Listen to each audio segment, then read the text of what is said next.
em que sempre o indivíduo necessita se relacionar com outros. O que é o mercado?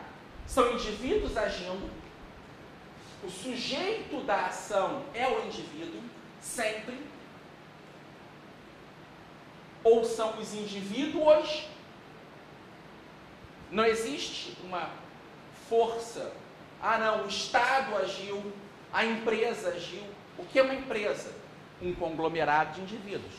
Tudo bem, muitas vezes esse individualismo atomista, quando tenta entender a sociedade, ele acha que a sociedade é um indivíduo mais dois indivíduos, 3, 4, 5, 6, 7, 8, 9, e é só isso aqui. Esse individualismo interativo, interrelacional, demonstra que essa livre inter-relação de indivíduos cria algo maior que a mera soma dos indivíduos. Numa relação de troca, em que eu tenho o produto A e quero trocar por um produto B, vamos pensar uma troca sem moeda. Eu produzi 10 vidros de geleia de maçã. E eu valorizo aquela geleia de maçã por X. A outra pessoa produziu 10 potes de pepino em conserva, que eu valorizo por 2x. Mas aquela pessoa valoriza o pepino em conserva por X também. E ele valoriza a minha geleia de maçã por 2x. Ele aceita fazer essa livre troca. Na minha cabeça, eu sou o cara mais esperto do mundo. Eu estou trocando X por 2x. Que otário. E ele vai pensar a mesma coisa. Essa interação, na verdade, nós trocamos por mais. Criou-se valor. Eu troquei X por X em termos mecânicos. Mas, dentro dessa inter-relação social, foi uma troca de 2x. 2x mais 2x, 4x. Essa interação no mercado cria riqueza. Qual é o processo de criação de riqueza? Eu volto aqui um pouco ontem, quando eu falei os 4 pilares básicos da economia. Problemas do lado da oferta, problemas do lado da procura, problemas de distribuição e problemas de crescimento. A própria troca no mercado gera crescimento. Não precisava nós termos, durante anos no Brasil, a discussão, e até hoje parece que esses fantasmas não morreram, o ranço cepalino. Alguém aqui não sabe o que é cepal? A cepal é um dos monstrengos de uma mistura de mentalidade keynesiana com mentalidade marxista. É uma comissão de desenvolvimento para a América Latina, que é um grupo de economistas. Raul Prebisch, no Brasil, tinha figuras. A própria Maria Conceição Tavares está viva ainda hoje, em que, unindo as ideias keynesianas da necessidade de uma estabilidade econômica com a necessidade de crescimento econômico, começam a pensar teorias de intervencionismo estatal para gerar riquezas na sociedade.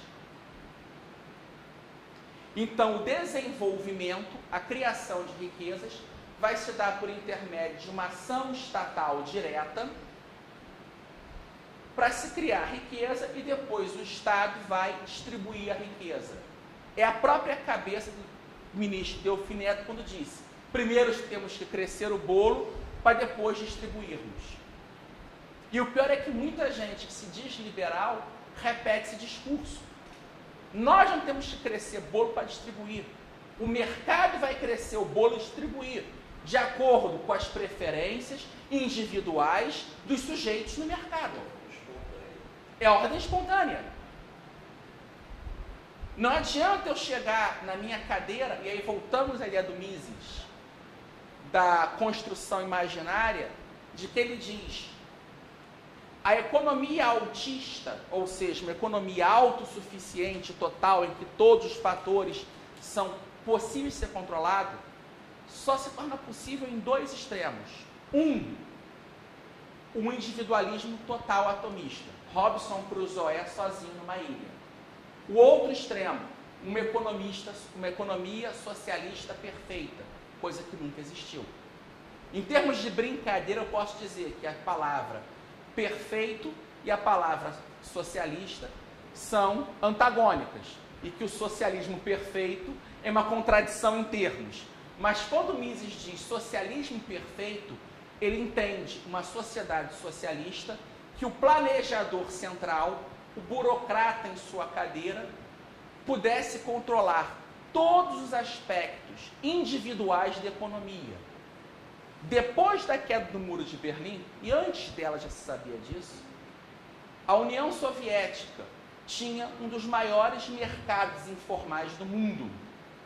E eu lembro aqui de uma história que o falecido Dr. Donald Stewart me contou, que foi muito engraçada, a vez que ele, Donald Stewart, o Odemiro Fonseca, hoje no Instituto Millennium, e o Henri Maxud, os três foram visitar a União Soviética.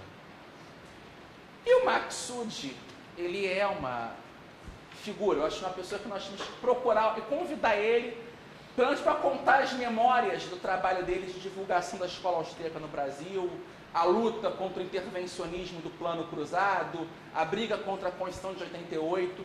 Ele é uma memória viva do que, em parte, acho que a grande maioria dos que estão aqui nessa sala querem fazer, que é, por intermédio de ideias corretas, passar de um estado de menor satisfação num país intervencionista para um estado de maior satisfação num país menos intervencionista. E o Maxud, no meio, começou a ver que um mercado imenso, segundo Donald falou, era um prédio lindo, devia ser um prédio do século XVIII, daqueles prédios russos, tetos pintados, era tipo um palacete que foi tomado pela vanguarda do proletariado para virar um mercado popular. E eram imensas prateleiras, de uma ponta a outra. 3 tubinhos de pasta de dente, 5 sabonetes, a escassez total. Não tinham... nem toalha tinha para tomar banho no hotel, então a escassez total. Então você era no mercado, você tinha dinheiro, porque o russo tinha mania de filas. Vocês são, a maioria que são mais jovens, eu lembro logo numa época do governo Figueiredo, em que tentou-se controlar o mercado de leite. E o leite desapareceu. Então, eu com um irmão pequeno, minha mãe ia com meu pai, meu avô, minha avó, saia de casa às 5 da manhã para ficar na fila do mercado, receber a senha, e cada um só podia comprar 1 litro de leite. Nós tivemos isso no Brasil. Sarney fez isso também. Então as pessoas tinham dinheiro no bolso e não tinham produtos oferecidos em quantidade suficiente. Isso era a União Soviética. E o Maxud, o Donald me contou que o Maxud chegou e começou a fazer um inquérito aos funcionários, acompanhado, né, porque o regime oficial do partido sempre perto para verificar. E ele falou que pegou umas cenouras que eram mais finas que o dedo de uma pessoa, e murchas, feias. Aí ele, só tem isso de cenoura? Não tem? Ah, não, mas para poder dar para todos tem que ser assim, não pode ter. E falou que os sapatos eram feitos na mesma forma, todos iguais sapatos dos anos 40, época da guerra. E ele perguntou, só tem esse modelo? É funcionária... dizem que o partido diz que se fizer variação, não dá para fazer para todo mundo. Então não vai ter em quantidade para todos. E ele, no final, tentou subir num caixote e fazer um discurso contra aquela economia. O pessoal puxou ele e carregou. O Odemiro conta que, depois dessa experiência, ele ajudou uma senhora a vir da Rússia para o Brasil. E quando a senhora, pela primeira vez, ele levou no mercado, na época, o Carrefour da Barra, quando ela entrou no mercado e viu aquelas prateleiras cheias de produtos, de marcas diferentes, na quantidade que ela pudesse comprar se tivesse dinheiro, ela sentou no chão e começou a chorar. Chorar pela vida que foi tirada dela. Então, é muito complicado, às vezes, entender o que foi essa experiência do socialismo real. Toda vez que eu vejo um jovem andando pela rua com uma camisa de Che Guevara, eu tenho um sentimento contraditório. Me dá vontade de ir lá, dar um cascudo no garoto, então dá vontade de chorar e abraçar e falar: meu filho, vem cá, deixa eu te explicar uma coisa, e contar essas experiências. Se nós pegarmos a própria era Collor, antes dela, eu lembro de uma época que, é chato falar isso, que a gente mostra que tá velho já, né? Em que queijo era queijo Minas, queijo prato e às vezes mussarela. O sistema de planejamento keynesiano que o período militar implantou no Brasil foi terrível. E tirando raras exceções de um Roberto Campos, em alguns aspectos, um Mário Henrique Simonsen, um Hélio Beltrão, a maioria das pessoas, desculpa, esqueci aqui, não posso esquecer, professor Bulhões, Otávio Gouveia de Bulhões, um dos grandes economistas do livre mercado, com essas pessoas não imbuídas na escola austríaca, porque o que chegava aqui, o pouco que chegava de conhecimento no Brasil, era principalmente monetarismo, mas mesmo eram poucos. O keynesianismo era uma bíblia e até hoje é. Dentro da burocracia do Estado e dentro das universidades. O grau de escassez do Brasil era imenso. Os carros, de fato, eram carroças. O que um pouco de abertura econômica criou no país, nós vivemos hoje uma situação ruim, mas se esse pouco de abertura econômica já mudou tanto o nosso mercado, imagino que não aconteceria com mais abertura econômica. Então, vamos falar que a gente vive a pré-história que nós podemos um dia vir a Sim, ser. a frase então, nós vivemos hoje a pré-história do que nós poderíamos ser. Então, a importância da difusão dessas ideias da escola austríaca se tornam fundamentais numa tentativa de abertura de um mercado para que esses indivíduos interagindo no mercado possam criar riquezas e não achar que um burocrata sentado numa cadeira em Brasília, dentro do ar-condicionado, vai ser melhor do que eu o que eu quero. Aí vem a ideia de dizer: não, olha, leite é produto essencial, vamos subsidiar o leite. Vinho é supérfluo, taxa o vinho. Isso é absurdo. Isso é absurdo. Leite é essencial. O único mamífero adulto que bebe leite é o ser humano. Vinho é essencial. Quantos anos uma pessoa leva para aprender a apreciar um bom vinho? Sabia, não, esse é bom, combina melhor com esse queijo, com essa carne. Se é para subsidiar, subsidia o meu vinho.